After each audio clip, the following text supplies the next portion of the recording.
The 10th of April, 1917. Eddystone, Pennsylvania. Building F of the Eddystone Ammunition Corporation, a Baldwin locomotive subsidiary loading 3-inch shrapnel shells for the Russian Imperial Government, 9:55 a.m.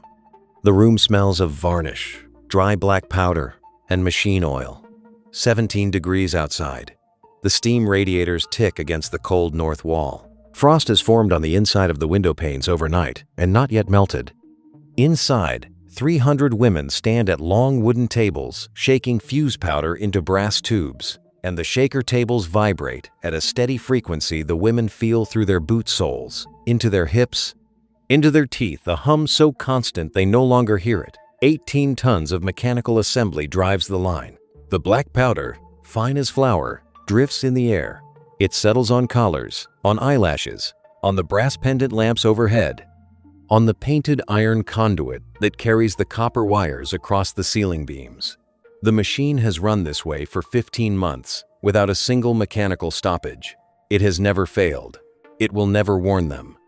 A floor matron walks the aisle, counting heads for the 10 o'clock break. A young inspector adjusts a wire conduit overhead with a gloved hand. Ruth Brown, age 19, slides another empty fuse onto the rack and reaches for the next one. A spark. The air ignites. The shaker building lifts from its foundations. The roof goes up in a single sheet. It comes down as splinters across the rail yard 400 feet away. Windows blow out in 3 adjacent buildings. 133 women die in under 3 seconds. Brass fuse caps embed in the brick wall of Building E. The Delaware River carries debris a half-mile downstream. The smoke can be seen from Philadelphia. It was not built to kill. It was built to fill shells faster than any plant on Earth. So why did the safest, most rational loading system ever installed in American industry erase its entire workforce in an afternoon? To understand how this ended, you have to go back to 1915, to a contract, an engineer, and a decision about copper wire. The contract arrived in Philadelphia from Petrograd in the spring of 1915, signed in the offices of Baldwin Locomotive by Senior Vice President Samuel M. Vauquelin. The Russian Imperial Artillery Department needed 3 million 3-inch shrapnel shells, and they needed them on a timeline that had no precedent in American manufacturing. The figure recorded in the Baldwin Board minutes was staggering: $56 million. The Eddystone plant, a Baldwin subsidiary perched on the Delaware River south of Philadelphia, would build the loading lines from scratch on a vacant tract of riverfront land bought for the purpose. The contract specified shell type, fuse design, delivery schedule, and inspection rights. It did not specify how the powder would be moved. That decision was left to the engineer. Through the late summer and fall of 1915, in a drafting room overlooking the rail yards, the chief engineer of the Eddystone Ammunition Corporation worked out the geometry of a problem that had defeated smaller plants for a decade. Each shrapnel fuse required a precise charge of fine black powder, settled uniformly into a brass tube no larger than a thumb. Hand loading was too slow for the volume required. Spoon loading produced inconsistent densities that could cause the fuse to fail or the shell to detonate prematurely in the breech. Machine loading required vibration, a calibrated tremor that would shake the granular powder into perfect uniform density, without bridging, without voids, without the dangerous static that came from pouring the material too fast. The solution was an 18-ton steel and cast iron shaker frame, electrically driven, anchored to a wooden floor that would dampen static and isolate the room from the vibration of the larger plant. Conduit-routed copper wiring ran across the ceiling joists, feeding the drive motor from the plant's electrical bus. The drawings were filed with Aetna for insurance survey in November of that year. Trade press at Iron Age praised the design within months of installation, calling it a model of American industrial ingenuity. It was the most rational solution available. It was also the only thing in the room that could ignite itself. Building F went operational in January 1916. Under the plant superintendent's direction, every traditional ignition source had been engineered out of the loading floor. No matches, no open flames, no smoking, no metal-on-metal tooling near the fuse line. Workers wore cotton aprons. Their boots were inspected for nails before each shift. Shoes were leather-soled, never hobnailed. Tools were brass or wood. Russian acceptance inspectors toured the floor in February and filed favorable reports back to Petrograd. Building F was advertised in the trade journals as the safest powder-handling room in North America, segregated from the magazine by 12-inch blast walls. Partitioned from the shipping bays by a concrete corridor, ventilated by mechanical fans calibrated to the ambient temperature. The drive motor was the only continuous source of electrical current on the floor.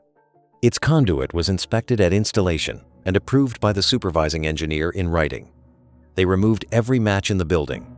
They never asked what the wires might do. By the summer of 1916, the workforce had grown to over 5,000, the majority of them women. Polish, Italian, Irish-American, African-American, many of them new to industrial labor, drawn by wages of $12 a week and the patriotism of an Allied contract. 12-hour shifts. Output climbing to 8,000 fuses per shift, per building. The Eddystone payroll ledgers list them by surname only, by department, by daily count. The Philadelphia Inquirer covered the hiring drives in admiring tones, photographing rows of women at their tables in white aprons. They came on streetcars from Chester and Marcus Hook. They walked from boarding houses along the river. They worked in pairs, the rhythm of the shaker setting the rhythm of their hands. They learned each other's names across the tables and shouted them above the hum. The faster the line ran, the finer the dust became. By fall 1916, the dust was visible on every horizontal surface in Building F. It coated the overhead conduits in a thin gray film. It collected on the brass pendant lamps, on the ceiling beams, in the corners where the wooden floor met the wall. It darkened the white aprons by the end of each shift. The matrons logged a weekly wipe-down. Some of them, in later inquest testimony, would describe sweeping powder from the lampshades and the conduit tops every Saturday afternoon, working from ladders while the line below sat idle. The wires above the line, threaded through their painted iron conduit, were never inspected for insulation wear. Nobody had written a protocol for inspecting them. The dust was understood as a housekeeping issue, a cosmetic burden, a sign that the floor was busy. It was not understood as a fuel suspended in air at the precise concentration that, given an ignition source, would propagate a flame front through an entire room in milliseconds. Combustion engineering as a discipline barely existed in 1916.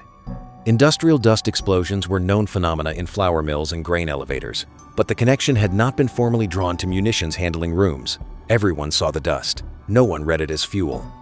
In February 1917, a flash fire at an adjacent munitions facility produced a Pennsylvania Department of Labor inspection report describing static discharge from rotating belts in shell loading rooms.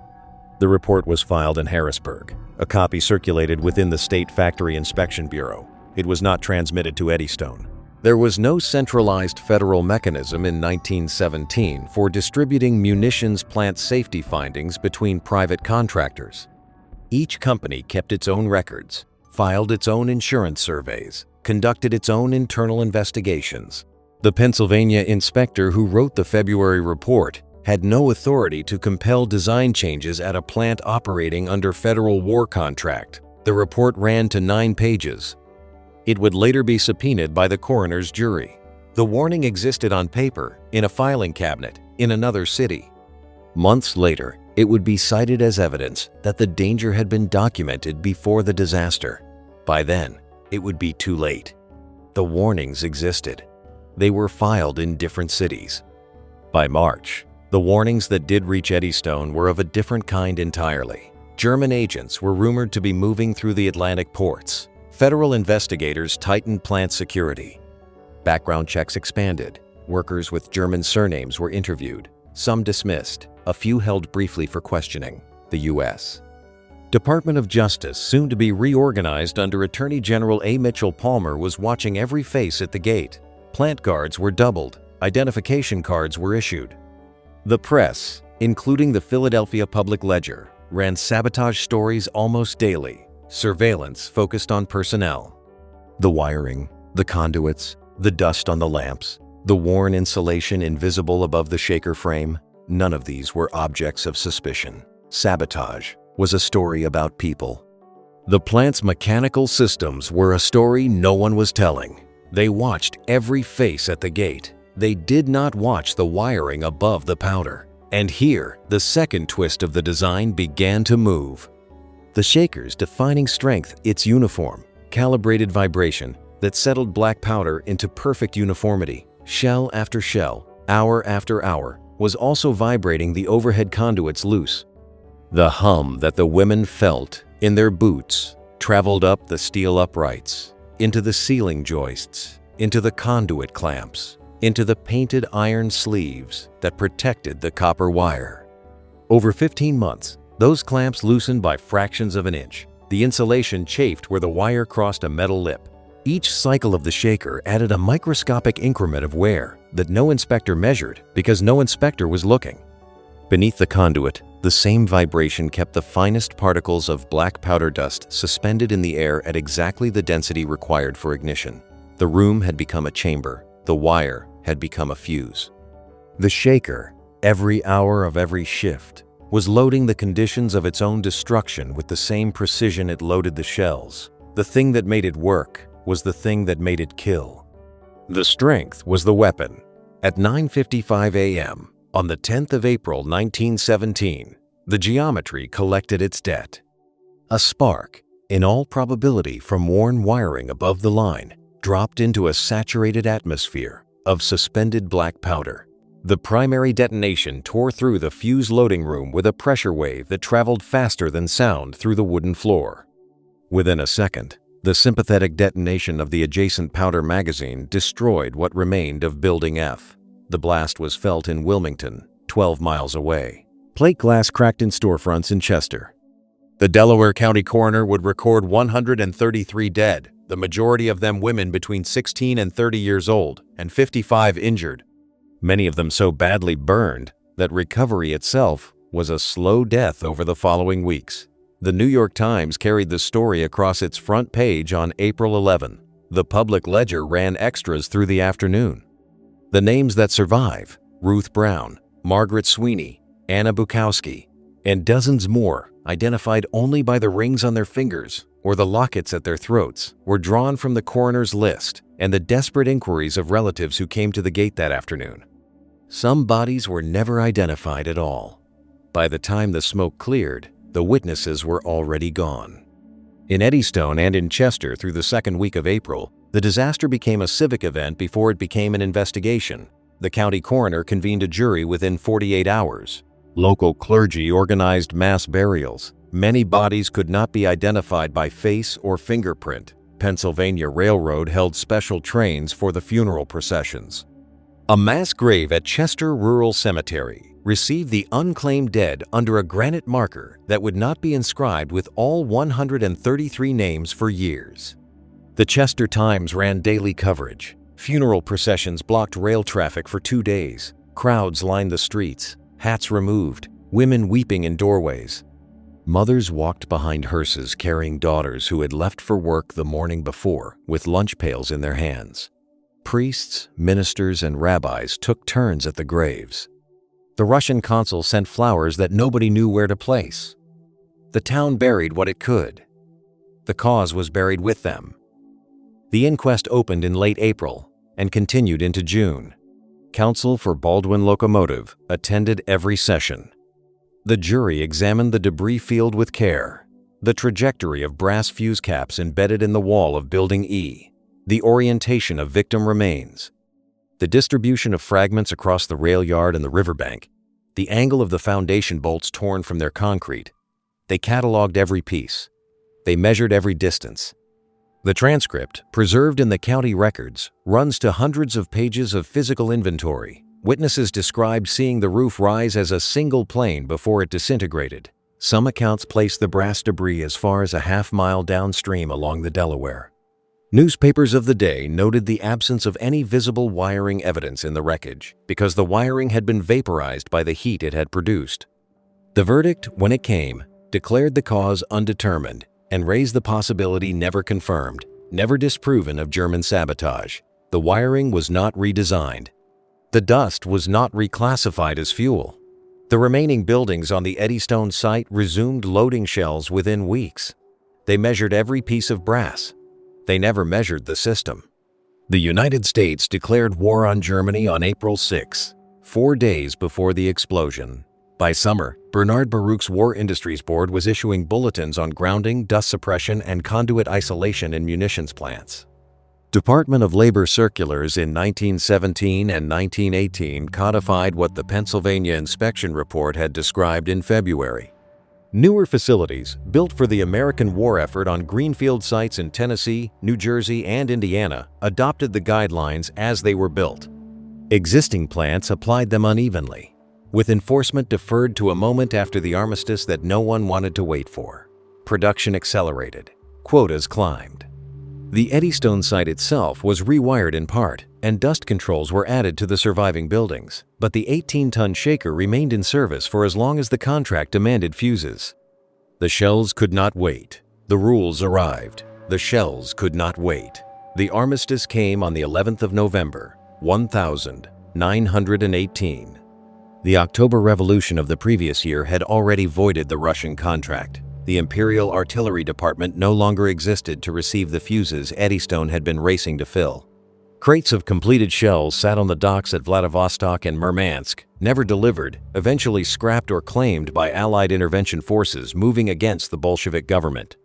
The Eddystone Ammunition Corporation wound down its loading operations within months. Workers were laid off, the dormitories emptied, the streetcars ran less frequently from Chester. The 18-ton shaker design, patented in concept, praised in the trade press of 1916, advertised as the safest powder handling system in North America, was never adopted in post-war civilian manufacturing.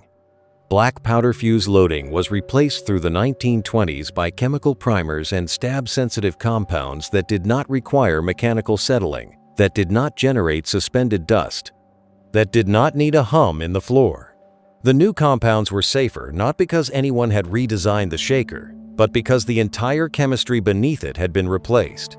The specific machine class disappeared from American industry, not because it was banned, but because the contract that had justified its existence had ceased to exist. The economics killed what the engineering had survived. Vauquelin returned his attention to locomotives, where Baldwin would dominate the American market through the 1920s. The site reverted to Baldwin locomotive use, manufacturing engines for the railroads, and was decommissioned in pieces through the middle of the century as steam gave way to diesel. The buildings that had stood adjacent to F became warehouses, then storage, then empty foundations overgrown with grass at the river's edge. Engineering journals from the 1920s onward referred to the Eddystone explosion only obliquely, in footnotes about industrial dust hazards, in textbooks on grounding practice. The disaster did not become a case study with a name. It became a number. The granite marker at Chester Rural Cemetery now lists the names that could be recovered, weathered by a century of rain. Hagley Museum holds the corporate records, the blueprints, the trade journal pages with their admiring captions, the insurance survey from 1915 with its diagram of the conduit run across the ceiling. The wooden floor of Building F was never rebuilt. The vibration that had once defined the rhythm of 300 lives left no physical trace except in the memory of the river, which had carried the debris downstream and returned by the next tide to its ordinary movement. The hum that the women felt in their boots was never heard in an American factory again, not because it was unsafe, because it was no longer profitable.